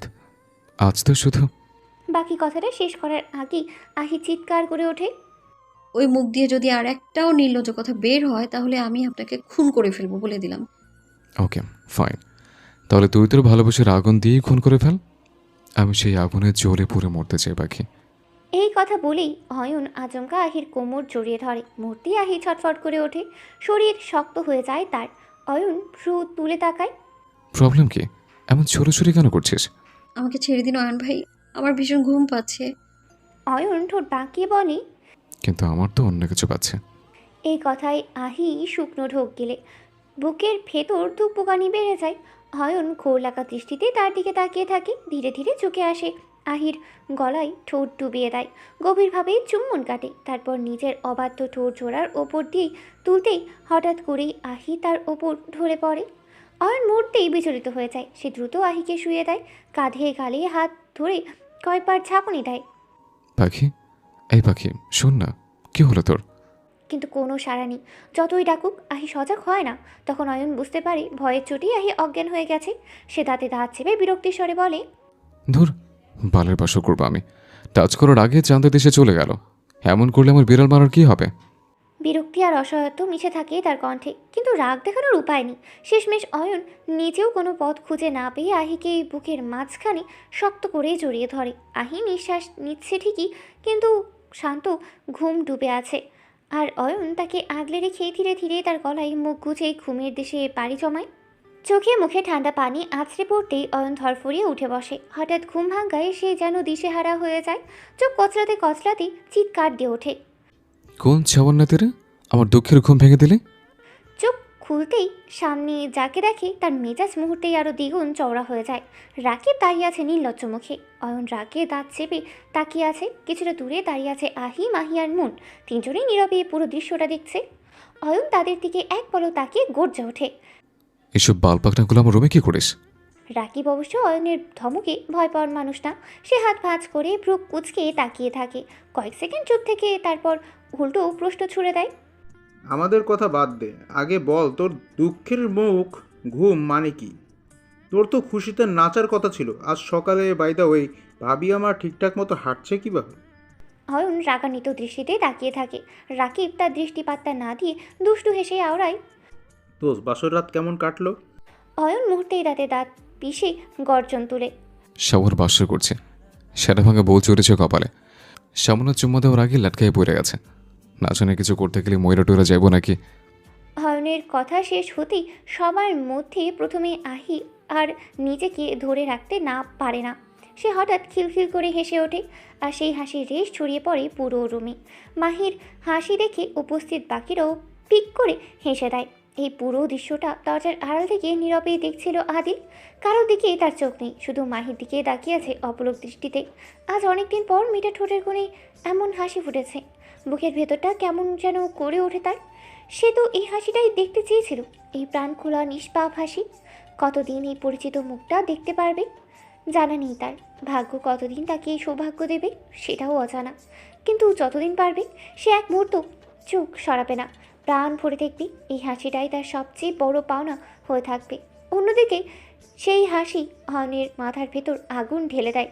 সবার হাসি দেখে তার রাগ আরও বেড়ে যায়। চোখে মুখে বিরক্তির ছাপ স্পষ্ট। সে আর এক মুহূর্তও সহ্য করতে পারে না। বিছানায় পড়ে থাকা ফোনটা ঝট করে তুলে নেয় অয়ন। কোনো চিন্তা না করে সজোরে ছুঁড়ে মারে রাকিবের দিকে। পরিস্থিতি বুঝে রাকিব মুহূর্তের মধ্যেই সরে যায় আর সোজা গিয়ে আঘাত করে আদিলের কপাল বরাবর। আঘাত লাগতেই আদির ব্যথায় কুকিয়ে ওঠে। সে এক হাত দিয়ে কপাল চেপে ধরে। তার মুখের অভিব্যক্তি দেখেই বোঝা যায় আঘাতটা মোটেও হালকা ছিল না। এই দেখে মাহি আর এক সেকেন্ডও দাঁড়িয়ে থাকতে পারে না। সে দৌড়ে গিয়ে আদিলের পাশে দাঁড়ায়। কণ্ঠে উৎকণ্ঠা আর ভয় মিশিয়ে যায়। আদিল ভাইয়া, আপনি ঠিক আছেন তো? আপনার ব্যথা লাগছে? এরপর মাহি ধীরে ধীরে ঘুরে অয়নের সামনে এসে দাঁড়ায়, মুখে স্পষ্ট বিরক্তি। ভাইয়া, ফোনটা একটু আস্তে ছুড়লে কি হতো? দেখো তো কতটা ব্যথা পেল আদিল ভাইয়া। তার কথার সঙ্গে সঙ্গে অয়নের ভিতরের বিরক্তি যেন উপচে পড়ে। সে ঠোঁট বাঁকিয়ে কটাক্ষে সুরে বলে, আমার কি দোষ? তোর ভাতার কোন চোখে দরজার আড়াল থেকে আমাকে কথা শোনাচ্ছিল? হ্যাঁ, তো যখন কথা শোনার ইচ্ছে ছিল, তার রুমে আসতে সমস্যা কি ছিল? অয়নের কথায় মাহি এক মুহূর্ত থমকে যায়। সে আবার উল্টো হয়ে আদিলের দিকে তাকায়। আদিল তখন শুকনো মুখে দাঁড়িয়ে আছে, চোখে ব্যথায় স্পষ্ট ছাপ। মাহি দ্রুত তার সামনে গিয়ে দাঁড়াতেই সে গড় করে বলতে শুরু করে, আমার দিকে তাকিয়ে লাভ নেই, আমি তো রুমেই ঢুকতে যাচ্ছিলাম, কিন্তু রাকিবের জন্য শুধু শুধু এই ব্যথাটা পেলেন। কথা শেষ হতে না হতেই মাহির রাগ যেন বাঁধ ভেঙে যায়। সে দৌড়ে গিয়ে রাকিবের চুলের মুঠি শক্ত করে টেনে ধরে। আচমকা এমন ঘটনায় রাকিব চিৎকার দিয়ে ওঠে। এই শালিকে এমন দজ্জালের মতো বিহেভ করছো কেন? ভুলে যেও না আমি তোমার হবু দুলাভাই। চুল ছেড়ে দাও, তাহলে চকলেট কিনে খাওয়াবো। মাহি চোখ রাঙিয়ে তাতে দাঁত চেপে উত্তর দেয়, আমি বাচ্চা না যে আপনার দেওয়া চকলেট খাবো। আপনি কেন ওখান থেকে সরে গেছেন? শুধুমাত্র আপনার জন্য আমার আদিল ভাইয়া ব্যথা পেয়েছে। এই অবস্থা দেখে আদিল আর চুপ থাকতে পারে না। সে দ্রুত এগিয়ে এসে মাহি আর রাকিবকে আলাদা করে দেয়। মাহি, এমন করছিস কেন? রাকিবের সঙ্গে? হ্যাঁ, একটু ব্যথা পেয়েছি, তাই বলে ওর চুল টেনে ধরবি? মাহি ছল ছল চোখে আদিলের দিকে তাকায়, ঠোঁট কাঁপতে কাঁপতে বলি, আমি তো আপনাকে। কথাটা শেষ করার আগেই আদিল থামিয়ে দেয়। সে চোখ নামিয়ে সংক্ষিপ্ত কণ্ঠে বলে, আমাকে নিয়ে তোর ভাবতে হবে না, তুই নিজের কথা ভাব। এই কথায় মাহির বুকের ভেতরটা হু হু করে ওঠে। সে নিঃশব্দ হয়ে যায়। কয়েক সেকেন্ড চুপ থাকার পর ধীরে ধীরে বলে, সরি আদিল ভাইয়া, আমি ভুলে গিয়েছিলাম আপনার জন্য ভাবার লোক আছে। আমার এতটা অধিকার দেখানো উচিত হয়নি। হঠাৎ করেই অয়নের ঠোঁটের ভাত ভেঙে যায়। সে গর্জে উঠে পুরো রুম কাঁপিয়ে তোলে। সমুন্নতি, থামবি তোরা? তোদের এই শ্যাটা ভাঙা ঝগড়া আমার রুম থেকে বের হয়ে কর। সকাল সকাল সবগুলো আমার মাথা নিয়ে নিচ্ছে। অয়নের চিৎকারে রুমের ভেতরের পরিবেশ মুহূর্তেই থমকে যায়। শব্দটা এতটাই তীক্ষ্ণ ছিল যে মন আর এক সেকেন্ডও দাঁড়ায় না। সে দৌড়ে এই রুম থেকে বেরিয়ে যায়, কারণ সে তার ভাইয়ের রাগকে প্রচণ্ড ভয় পায়। মন কীভাবে চলে যেতে দেখে রাকিব এক পলক তার দিকে তাকায়। তারপর বিরক্ত আর কটাক্ষ মেশানো গলায় বলে ওঠে, এই শালা, তোর মুখ দিয়ে কখনো মিষ্টি কথা বের হবে না? জন্ম থেকে শালা তেতো তেতো কথা বলে। দেখলি তো, নিজের বোনটাও ভয় পেয়ে পালিয়ে গেল। রাকিবের কথা শেষ হতেই অয়ন তাতে দাঁত চেপে বলল, তুই গিয়ে সে ভয় ভাঙিয়ে দিয়ে আয়। সেই সুযোগ দিলে তো? আমাকে দেখলি তো তোর বোন 10 হাত দূরে থাকে। সে বিড়বিড় করে বলল। অয়ন এক এক করে সবার দিকে তাকায়, রাকিব, আদিল, মাহি। তারপর তার দৃষ্টি গিয়ে থামে আহির উপর। অয়ন ইশারা করে আহিকে নিজের কাছে আসতে বলে। আহি একটু থমকে যায়। সে অবচেতনে নিজের ভাইয়ের দিকে তাকায়। ঠিক তখনই অয়নের গলা আরও চড়ে ওঠে। সমুন্নতি, তোর ভাইয়ের দিকে না তাকিয়ে ভাতার দিকে তাকা। আর তুই নিচে আসবি নাকি আমি আসবো? আহি শুকনো ঢোক গিলে ধীরে ধীরে অয়নের পাশে গিয়ে বসে। বুকের ভেতরটা ধুকধুক করছে, যেন প্রতিটা নিঃশ্বাস ভারী হয়ে উঠেছে। ঠিক তখনই অয়ন এক মুহূর্ত দেরি না করে আহির কোমর শক্ত করে জড়িয়ে ধরে তাকে নিজের দিকে টেনে নেয়। আহি চমকে উঠে ছটফট করতে থাকে। পরিস্থিতি হঠাৎ বদলে যাওয়া তাকে আরও অস্বস্তিতে ফেলে দেয়। এক পলক সে তাকায় অয়নের দিকে, আরেক পলক আদিল, মাহি আর রাকিবের দিকে। সে খুব নিচু স্বরে ফিসফিস করে বলে ওঠে, অয়ন ভাই ছাড়ুন, সবাই এখানে আছে। অয়ন ভ্রুকুচকে তাকায়, কণ্ঠে বিন্দু মাত্র দ্বিধা নেই। So what? আমি তোদের ভয় পাই নাকি? বিয়ে করা বউ তুই আমার, অন্য কারো গার্লফ্রেন্ড নয়। এই কথায় আহি আরও কাচুমাচু হয়ে যায়। সে চোখ নামিয়ে চুপচাপ বসে থাকে, মন চাচ্ছে মাটির নিচে ঢুকে যেতে। হঠাৎ করে অয়ন গলা তুলে বলে ওঠে, হে গাইস, তোমরা এখন আসতে পারো। অয়নের কথায় রাকিব ভ্রু নাচিয়ে কটাক্ষ গলায় জিজ্ঞেস করে, কেন, এক্সট্রা ক্লাস করবি নাকি? অয়নের ঠোঁটের কোণে সেই চেনা বাঁকা হাসি খেলে যায়। রাকিব সবাইকে নিয়ে রুম থেকে বেরিয়ে যেতে যেতে দুষ্টু হেসে বলে, এক্সট্রা ক্লাস কর, it's okay, but extra class করতে গিয়ে এক্সট্রা ডোজ দিয়ে দিস না আবার, নয়তো তুই থাকবি গাঙ্গে আর তোর বউ থাকবে চাঁদে। এই বলেই হাসতে হাসতে রাকিব চলে যায়। আদিল নিঃশব্দে হাসে, কারণ তার পাশে মাহি রয়েছে। তারা চলে যেতেই আহি ভ্রু নাচিয়ে জিজ্ঞেস করে, অয়ন ভাই, এক্সট্রা ক্লাস মানে কি? অয়ন ঠোঁটের কোণে অদ্ভুত দুষ্টু হাসি ঝুলিয়ে আওড়ায়, বদ্ধরমে চুম্মাচামি করাকে এক্সট্রা ক্লাস বলে, যে ক্লাস একটু পর আমি করব। মুহূর্তের মধ্যে আহি ভরকে যায়। বুকের ভেতর ধক ধক শব্দটা যেন কানে কানে বাজতে থাকে। মাথার ভেতর একটাই চিন্তা, এখান থেকে পালাতে হবে। সে যেই দৌড় দেওয়ার জন্য পা বাড়ায়, ঠিক তখনই অয়ন খপ করে তার হাত ধরে ফেলে। আচমকা স্পর্শে আহি পুরোপুরি বরফ হয়ে যায়। অয়ন তার বাহু জোড়া শক্ত করে চেপে ধরতেই আহি কাঁদতে কাঁদতে বলে, অয়ন ভাই ছেড়ে দিন আমায়। আমি এক্সট্রা ক্লাস করব না। শুধু এক্সট্রা ক্লাস নয়, আমি কোনো ক্লাসই করব না। আব্বা আপনার ভাইয়ের ছেলে আমার সাথে পচা কাজ করতে চায়। আহির কান্না আর কথায় অয়ন মুহূর্তেই কড়া হয়ে যায়। সে ভ্রু কুচকে ধমকে ওঠে, চুপ কর মাতারি, কিছু করার আগে এমন কান্নাকাটি শুরু করে দিলে কিছু করতে গেলে কি হবে কে জানে। আহি দুই হাতে নিজের হাত ছাড়ানোর চেষ্টা করতে করতে কাঁদো কাঁদো স্বরে বলে, ছেড়ে দিন না অয়ন ভাই, আমি একটা অবুঝ বাচ্চা মেয়ে। আপনি দামড়া বেড়া হয়ে বাচ্চা মেয়েকে টর্চার করবেন? বুঝিস না কেন বউ, বাচ্চা মেয়েকে বড় করার জন্য একটু টর্চার করতেই হবে। আল্লাহ, তুমি আমার উঠায় নাও, আমি বড় হতে চাই না। আমি তো অয়ন হুট করে আহির খুব কাছে চলে আসে। কোনো প্রস্তুতির সুযোগ না দিয়েই সে ঝুঁকে পড়ে এবং আহির গোলাপি অধৈর্যরা নিজের আয়ত্তে নিয়ে নেয়। আচমকা এমন ঘনিষ্ঠতা পেয়ে আহি ভ্রু ভয়ে কেঁপে ওঠে। সে ছটফট করে ওঠে, দুই হাত দিয়ে অয়নের টি শার্ট শক্ত করে চেপে ধরে নিজেকে সরানোর চেষ্টা করে। কিন্তু অয়নের শক্ত মুঠির সামনে সে মুহূর্তে নিজেকে অসহায় মনে হয়। ঠিক তখনই দরজার দিকে এক ঝলক তাকিয়ে আহির বুকের ভেতর হিম শীতল স্রোত বয়ে যায়।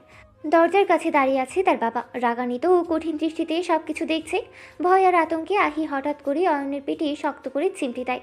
অপ্রত্যাশিত ব্যথায় অয়ন সঙ্গে সঙ্গে সরে আসে, তার মুখে বিরক্তির ছাপ স্পষ্ট। শালের মাইয়া, বাসর তো করতে দিল না, আর এখন চুমো দিচ্ছে, তাও তো চিৎকার করছিস। হাত পা বেঁধে নেবো কিন্তু, বড্ড জ্বালাতন করে তোরই। কথা বলতে সে থমকে যায়। চোখের সামনে মহিবুল শেখকে দেখে পরপর কয়েকটা শুকনো ঢোক গেলে তৎক্ষণাৎ বিদ্যুতের গতিতে অয়নের কাছ থেকে সরে আসে। মুহূর্তের মধ্যে তার ভঙ্গি পাল্টে যায়। সে জোরপূর্বক ঠোঁটের কোণে হাসি ঝুলিয়ে রাখে। কোনো অন্যদিকে আহি সম্পূর্ণ গুটিয়ে গেছে। লজ্জা ভয় তার মনে হচ্ছে মাটির নিচে ঢুকে যেতে পারলেই বাঁচে। মাথা নিচু করে এসে এক কোণে বসে থাকে, চোখ তুলে তাকানোর সাহসও পায় না। অয়ন শান্ত থাকলেও চোখ মুখে বিরক্তির ছাপ। সে নিঃশব্দে নিজের মনে বিড়বিড় করে, বলে শ্বশুর ডিস্টার্ব করার টাইম পেল না। এমনিতে তার সেটা ভাঙা মেয়েকে চুম্মা দিতে গেলে চিৎকার করে ওঠে, আর এখন এই খাম্পা এসে হাজির। তোর চুমটা সেটা মরকা হয়ে গেল। হঠাৎ মহিবুল শেখ গম্ভীর কণ্ঠে বলে ওঠেন, বেয়াদব ছেলে, লাজ লজ্জা সব ধুয়ে খেয়েছে। কথাটা ছুড়ে দিয়ে তিনি চলে যাওয়ার জন্য পা বাড়ান। ঠিক তখনই পেছন থেকে অয়নের কণ্ঠ ভেসে আসে, এই শ্বশুরাব্বা শোনেন তো। মহিবুল শেখ থমকে দাঁড়ান। ধীরে ঘুরে তাকাতে অয়ন সামনে এসে দাঁড়ায়। চোখ পাকিয়ে কঠিন দৃষ্টিতে তাকান তিনি, কিন্তু অয়ন সেই দৃষ্টি উপেক্ষা করেই দ্রুত ভ্রু তুলে নির্লিপ্ত কণ্ঠে প্রশ্ন ছুড়ে দেয়, আপনি আমাকে বেয়াদব বললেন কেন? আমি কি কোনো বেয়াদবি করেছে? মহিবুল শেখের মুখ আরও শক্ত হয়ে যায়। নির্লজ্জ বেহায়া ছেলে, এখন আবার প্রশ্ন করছো বেয়াদবি করছিস কিনা? অয়ন ঠোঁট চেপে একরকম হাসি, আপনি যদি এত লজ্জাশীল হতেন তাহলে আমার বউ জন্ম নিল কিভাবে? লজ্জায় তো আপনার ছোট আম্মার ধারে কাছেও যাওয়ার কথা ছিল না, তাহলে বাচ্চা পয়দা হলো কি করে? সেই হাসিতে বিন্দুমাত্র অনুশোচনা নেই, বরং কণ্ঠে শীতল ব্যঙ্গ। মহিবুল শেখের চোখ মুখ মুহূর্তে পাথরের মতো শক্ত হয়ে যায়। বুকের ভেতর লজ্জা আর রাগ একসঙ্গে আছড়ে পড়ে। শেখ মঞ্জিলে এমন নির্লজ্জ ছেলের জন্ম হবে এটা তিনি কল্পনাও করেনি। মানুষ সম্পর্ক বয়স দেখে কথা বলে, কিন্তু এই ছেলের কাছে সেসবের কোনো মূল্য নেই। অয়ন থামে না, ঠোঁট বাঁকিয়ে আবার বলে, আর শোনেন, বউকে চুমু দেওয়াকে বেয়াদবি বলে না, ওটাকে ভালোবাসা বলে। কিন্তু আপনার মেয়ে যদি এসব বুঝতো, ওকে একটু শিখিয়ে দেবেন। প্রাণের স্বামী যা করবে, সরি যা বলবে তাই যেন অক্ষর অক্ষরে শোনে। মহিবুল শেখের কান যেন গরম হয়ে ওঠে, রাগে তার নিঃশ্বাস ভারী হয়ে আসে। আর একটা কথাও বলে না তিনি। তীব্র দৃষ্টিতে তাকিয়ে দ্রুত সরে যান। এই সুযোগে আহি দৌড়ে পালিয়ে যায়। লজ্জার ভয় মিশে তার বুক ধরফর ধরফর করতে থাকে। অয়ন একা দাঁড়িয়ে থাকে, চারিপাশে নীরবতা। সেই হ্যাপলার মতো তাকিয়ে থাকে, নিজের মনে বিড়বিড় করে। শ্যাটার কপাল, বউকে কাছে পেয়েও ঠিক করে ভালোবাসাটুকুও দেখাতে পারলাম না। আচ্ছা, সিঁড়ি বেয়ে হন্তদন্ত হয়ে নেমে যাচ্ছে অয়ন। প্রতিটি ধাপে তার পায়ের শব্দ ভারী, যেন মনের ভেতরের আগুনই মেঝেতে আছড়ে পড়েছে। চোখ মুখ লাল আভায় ঢেকে গেছে, কপালের শিরাগুলো স্পষ্ট। বুকের ভেতর জমে থাকা ক্ষোভ নিঃশ্বাসের সঙ্গে মিশে বেরিয়ে আসতে চাইছে। তাকে দেখে শান্তা শেখ দৌড়ে এগিয়ে আসে এবং মৃদু স্বরে বলেন, বাবা তুই এখন? কথাটা শেষ হওয়ার সুযোগই দেন না অয়ন। একবারও পেছনে তাকান না। মায়ের কণ্ঠ, মমতা কিছুই আজ তার কানে ঢুকছে না।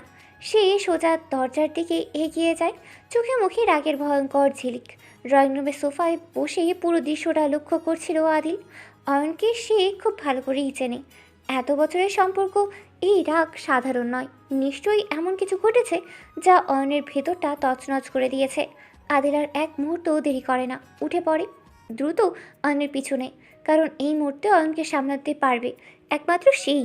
অয়ন গাড়িতে উঠে ইঞ্জিন স্টার্ট দিতেই বিকট শব্দে কেঁপে ওঠে গাড়িটা। ঠিক তখনই বিদ্যুৎ গতিতে আদিল পাশের দরজা খুলে বসে পড়ে। কোনো কথা নেই, কোনো প্রশ্ন নেই। অয়ন গিয়ার টেনে নেয়। মুহূর্তের মধ্যে গাড়ি ছুটে চলে যাও অস্বাভাবিক গতিতে।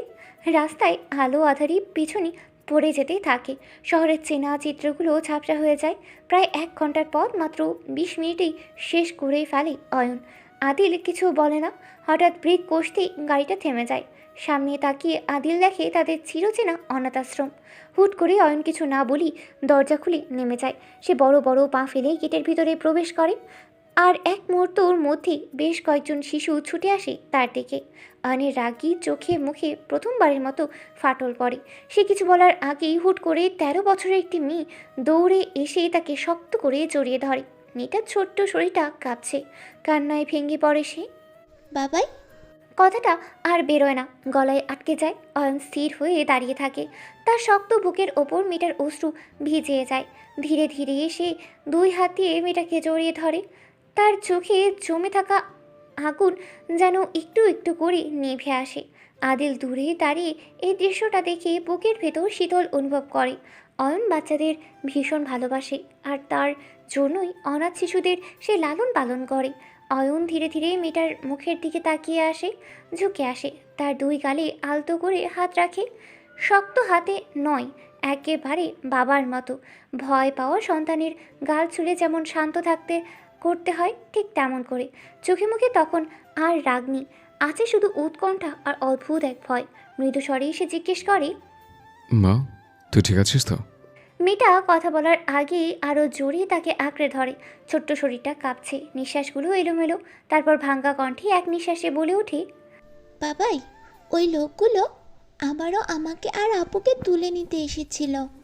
ওরা আমাকে মেরে ফেলতে চায়। তুমি জানো, আমাদের বাঁচাতে গিয়ে দাদাজানকে ধাক্কা দিয়ে ফেলে দিয়েছিল।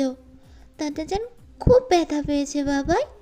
তখন যদি তোমার লোকগুলো না আসতো হয়, তাহলে হয়তো আমরা আজ তোমার থেকে অনেক অনেক দূরে চলে যেতাম।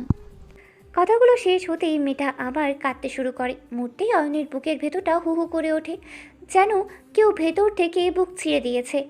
চোখের সামনে ঝাপসা হয়ে আসে সব। সে শক্ত করে তা চেপে ধরে, না হলে এক মুহূর্তেই চিৎকার বেরিয়ে আসতো। সে ধীরে ধীরে মাথা তোলে। তার চোখ এবার গার্ডেনের দিকে। সবাই মাথা নিচু করে দাঁড়িয়ে আছে, কারো চোখে কোনো চোখ রাখার সাহস নেই। অয়নের নিঃশ্বাস ভারী হতে থাকে, শরীরের প্রতিটা শিরা যেন ফুলে উঠেছে। এই রাগ আর সংযত করার জায়গা নেই। পরক্ষণেই অয়ন হিংস্র বাঘের মতো ঝাঁপিয়ে পড়ে। এক এক করে সে লোকগুলোর শরীরে অজস্র লাঠির আঘাত করে। পুরো আশ্রম চত্বরে তার গর্জন প্রতিধ্বনিত হয়। শুয়োরের বাচ্চা, তোরা থাকতে আমার মেয়েগুলো ওই নরবিশ্বাস করে কিভাবে কিডন্যাপ করতে আসে? তোদের কোন বার ফালাতে রেখেছে? হ্যাঁ, লোকগুলোর দৃষ্টি এখনও নিচু, কারোর কণ্ঠ নড়ে না, কেউ কোনো শব্দ করে না। নিঃশব্দ বেরিয়ে থাকা মানুষগুলো যেন নিজেরাই জানে আজ তাদের শান্তি পাওয়ার কথা ছিল। অয়নের হাতে ধরা লাঠিটা আবারও শক্ত হয়ে ওঠে। চোখে জমে থাকা আগুন আর থামানো যাচ্ছে না। সে আবার আঘাত করতে উদ্যত হয়। ঠিক তখনই আদিল সামনে এসে পড়ে। সঙ্গে সঙ্গে কয়েকটা বাচ্চা দৌড়ে এসে অয়নের হাত চেপে ধরে। কেউ তার পা জড়িয়ে ধরে, কেউ হাত ধরে টানে। হঠাৎ সেই মেয়েটা কাঁদতে কাঁদতে সামনে এগিয়ে আসে, চোখ দুটো লাল, কণ্ঠ ভাঙা, তবুও সাহস করে অয়নের দিকে তাকিয়ে বলে, বাবাই, তুমি ওনাদের মেরো না, ওনারা সবাই অনেক ভালো, সবাই আমাদের খুব ভালোবাসে, আমাদের আগলে রাখে, পাহারা দেয়। ওনাদের ছোট ভুলের জন্য এভাবে মেরো না বাবা, প্লিজ। কথাগুলো শোনা মাত্র অয়নের বুকের ভেতর ভেঙে যায়। লাঠিটা তার হাত থেকে খসে পড়ে। সে আর দাঁড়িয়ে থাকতে পারে না, ঝুঁকে পড়ে। এক ঝটকায় মেয়েটাকে বুকের মাঝে টেনে নেয়, এমন শক্ত করে জড়িয়ে ধরে যেন ছেড়ে দিলে সে আবার হারিয়ে যাবে। তার কণ্ঠ কেঁপে ওঠে, মা রে, তোরা আমাকে ক্ষমা করে দে। তোদের আমি রক্ষা করতে পারিনি। বাবা হিসেবে আমি ব্যর্থ। বাবা মানে তো ভালোবেসে আগলে রাখা, আগলে রাখা মানে নিরাপদ রাখা। অথচ আমি তোদের আগলে রাখতে পারিনি। ওই নরপিশাচগুলো আমার কলিজাদের কষ্ট দিয়েছে মা। তোর নরকের যন্ত্রণা সহ্য করেছিস, আমি জানতাম না। আমি তোদের একটু রক্ষা করতে পারলাম না। মেয়েটা ধীরে ধীরে অয়নের গালে আলতো করে হাত রাখে, তারপর ছোট্ট হাতটা তার মাথার উপর বুলিয়ে দেয়। কাঁদতে কাঁদতেই হেসে ওঠে, না বাবাই, তুমি বাবাই হিসেবে বেস্ট। তোমার মতো কেউ আমাদের এত ভালোবাসে না, কেউ এত আগলে রাখে না, এত যত্ন করে না। অয়নের বুকের সাথে মাথা ঠেকিয়ে সে আবার বলে, আমাদের সাথে যা হয়েছে আমি সব ভুলে গেছি, সত্যি। কিন্তু তুমি আমাকে কথা দাও বাবাই, আমাদের মতো আর কাউকে যেন এমন যন্ত্রণা সহ্য করতে না হয়, কেউ যেন আর আমার বোনদের মতো হারিয়ে না যায়।